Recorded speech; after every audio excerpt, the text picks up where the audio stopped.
here. Today we're looking at the history of Latin America through food and food culture. As a group, we were assigned the delicacy of Acaraje.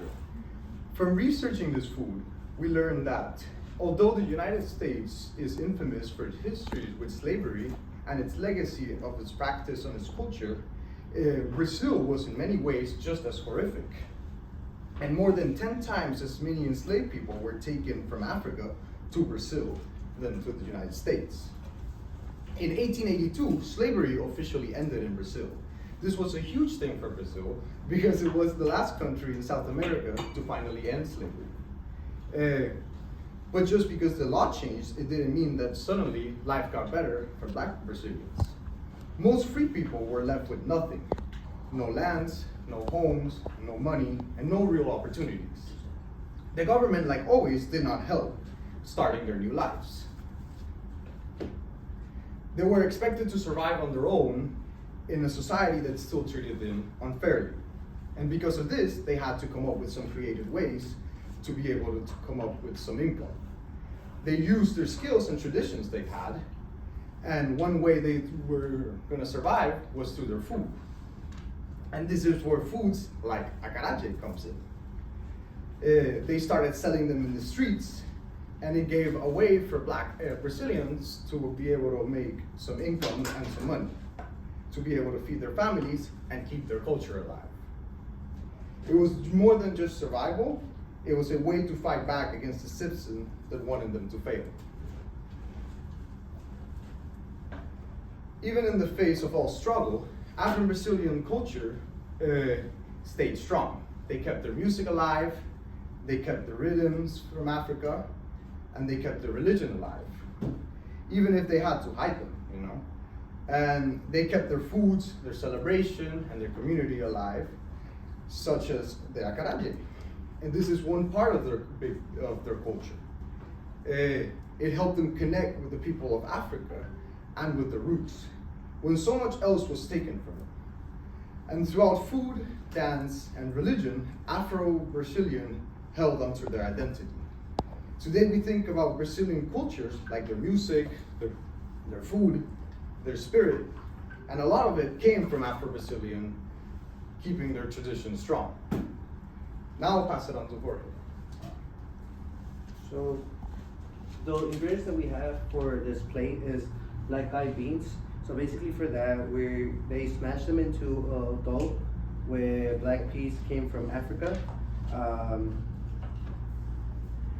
So then after that we have the palm oil, which is also from West Africa. That one, they use it mostly to give some type of color and also flavor. We also have onions. Onions is basically just for the flavor. Salt is just an extra ingredient that they use for also flavor. The shrimp, they usually put it on top, mixed with the black eyed peas also sometimes inside. So for the street women's vendors, after slavery in Brazil, especially in Bahamas, a lot of the Black people, mainly women that couldn't get a job, no one wanted to hire them for an office job or shops or even a factory. So what did they do? They turned into the streets, selling food on the streets, becoming their way to survive and making a living. When everything was closed off for them, for many of those women, becoming a street vendor wasn't just about making some money. It gave them control over their own lives that they didn't have to rely on someone hiring them. So all they did was cook and sell. And the good thing about this is that they were able to keep the profit. It also gave them a sense of freedom in a society that was trying to keep them out. And these women who sold Acaraje had a name. They were known as bainas. They were easy to spot. You can see them on busy sidewalks, cooking over the hot oil. They usually wear these big white laced dresses with colorful head wraps, and they sometimes also have a belt that matches the color of their head wraps. It's in like red, yellow, blue, purple, all kinds of colors. And then selling Acaraje is not only just making money, it also became a symbol of strength showing how black women were resilient and able to find a way to survive after government abandoned them after slavery. They also found this way to keep their culture and traditions alive. And over time, Acaraje also became more important because it went beyond just selling street food. It became sacred. It was part of this religion called Candomblé. It is a religion with a mix of African spiritual belief with Catholic traditions. It grew during slavery as a way for African descendants to keep their belief and faith alive. And in Candomblé, Acaraje was an offering to their goddess of wind and storm called Yenza. So for Bayanas, when they sell Acaraje, it's not just selling food, but they were also honoring their ancestors and practicing their faith at the same time. So today you can see some Bayanas refuse to sell people who disrespect the food or culture because it's not just food, it is also sacred, it is personal, it means something to them.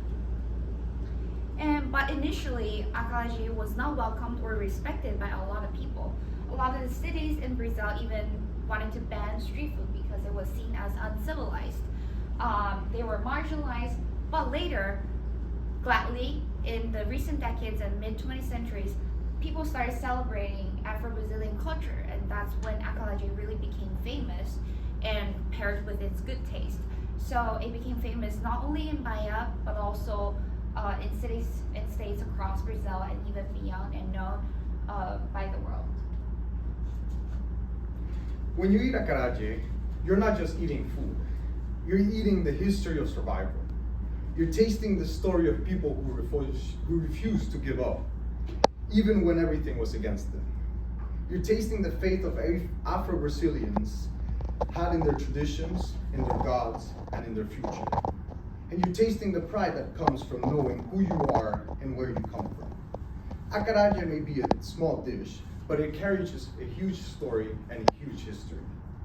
It is a story of survival, a story of faith, and a story of pride. It is a reminder that culture cannot be erased when people fight to keep alive. Now I have two questions for you. Have any of you ever tried Acaraje? Yeah?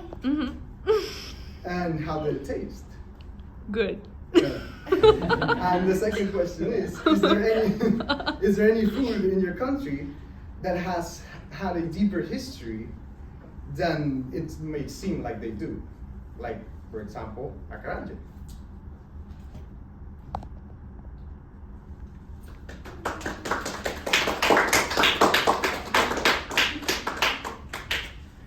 So, Mr. Cisneros, I liked your summary. This is what I wrote. Good summary that helped me better understand what was not said in the introduction. So, what I heard in the summary was that it's a dish that speaks about the resilience of the community. That's one of you said, I can't remember which one of you said, that it was a sacred food, which I found confusing. That when I think of sacred food, like Communion Sunday, I mean, the ideal of somebody selling sacred food sounds strange. So are you sure that it is considered by scholars a sacred food? Yes, it was sold as well. Like when they sold it, it was like they were giving it as a what's the word? Like a offering to a god that I forgot the name of it. That they offered to a god that Yanse, and that it had to do with the wind and the earth. Like they were making it as an offering. Every time they sold it, it was also like an offering. That's why it was considered a little secret. Maybe you all can help me understand that again. Different religions I'm familiar with. Anything that you would give to the gods, you would not give to people. So I'm just trying to understand that. And I'm not sure what you all saw that. But that's the only part. And I will say, Mr. Martinez, it was helpful. Again, I was listening, but at the end, you made the statement that street vending and the selling of the dish was a response or a workaround to employment discrimination. That's basically what you said. So I'm glad that you added that, because I didn't understand where you were going. But that's an accurate thing, that there's been a history of employment discrimination, and oftentimes the response to that is coming out towards some of why the dress? Why dress a certain way? And you know, there's certain things that let's say a street cart vendor in Mexico selling palatos or paletas, so ice cream. Yeah. They're dressed a certain way. They have a certain cart. Yeah. I don't know if they're dressed a certain way. They have a certain cart, but why do they dress a certain way? This white dress in Brazil. Did any scholar mention that? Why that is the case? I think the white dress, I feel like it connects a little bit to what we talked last class about the bananas. The way they dress is like a way to attract people. So I don't know if that answers a little bit. It's a way of like marketing. Like Yeah. it helps people recognize the food with the dress as well. Like it attracts people, like you say, the street vendor gelato. Like if you see it from afar, if you see that person dressed, you would recognize that. Alright, so here's a similar question. When I go looking for food, I'm looking for the building with the longest line. Or if I'm looking at a street vendor, there are a line of people waiting. Will people not buy this product if the person doesn't look like they're a member of the Contemplé or they're from Bahia? Are they looking, is it authenticity has something to do with what the vendor looks like? Me personally, I'm Mexican, right? If I go to a place where I'm like, oh, it's Mexican, if they don't like Mexican, I'm just like iffy about the food. I feel it's the same way, like the way you look, the way you're dressed is how people like will go to your let's say friend, in this case, like your spot. I think the way they dress is a way to celebrate the culture and bring the culture visually, not just the food, but also beyond.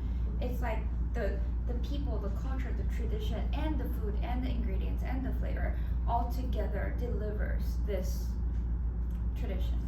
That makes sense. Other questions people have?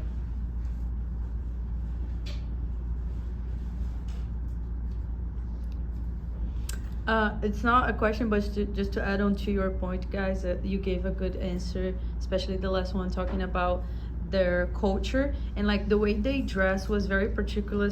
Was very particular from the Baianos do Acaraje, because of that, and of course their whole culture and idea behind it, the Baianos do Acaraje became intangible symbol of Brazilian culture after 2005, and especially also because they dress in a certain way, they make their foods, they sell in the streets, so that became like a whole thing within their culture. So good It's answer. almost like a branding for the entire state. Exactly, like a branding, and it has a lot to do with candomblé, which is usually their religion, and sometimes they use like some sort of cords around their necks that represents also like their leadership position in that religion as well. Thank you. Anybody else?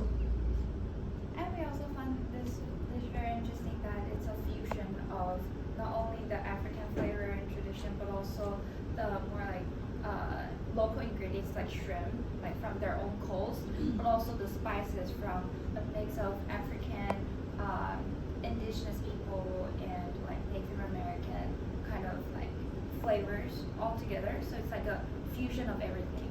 Did you all see it all in the literature that the same dish is made in parts of West Africa, particularly Senegal, and may be called something different? And I don't know if the ingredients are different. Did you come across that? It's very similar, yeah. Very similar. Yeah. They do the shrimp as well. Yeah. So when are you all going to attempt to go out and find something and eat it? Create it? I can try making it. No, I don't know if you want to try making it, but there are a lot of Brazilians in this area. A lot. My neighbor is Brazilian. I don't know what part of Brazil. But there may be a place. I have to go on a hunt to see if I can find a dish, because It's easy to find feijoada around here. It looks Yeah, really good. I think it's gonna be hard, Professor, because usually Because most of the people Bahian, and there's not a lot of Bahians in this area. exactly, and it's more people from the southeast of Brazil, You especially. don't tend to see come here. Yeah, they have other dishes, which are very good too, I but would imagine you probably see them more likely in Miami or older areas Yeah. too. probably, yeah. That's right. Thank you. Thank you.